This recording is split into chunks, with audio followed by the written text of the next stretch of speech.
যে পৌরসভায় কোনো নেতা আছে? কোনো নেতা আছে? সেই নেতা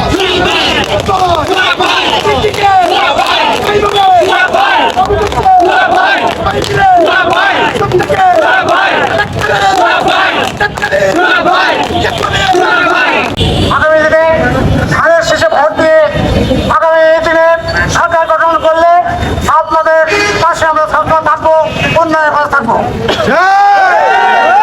আপনাদেরকে ধানের শেষে ভোট দেওয়ার অঙ্গীকার করে যত রাজ্যের হোক আমি আপনাদের পাশে সবসময় থাকবো, ছিলাম, আগামীতে থাকবো। আপনারা ধানের শেষে ভোট দেবেন তো?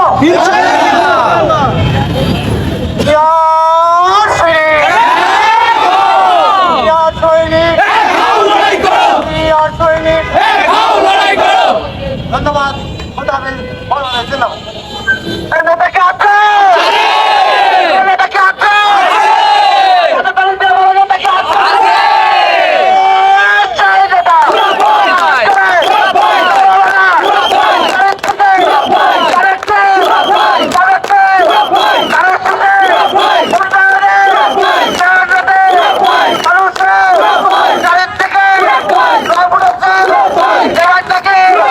খালেদা জিয়া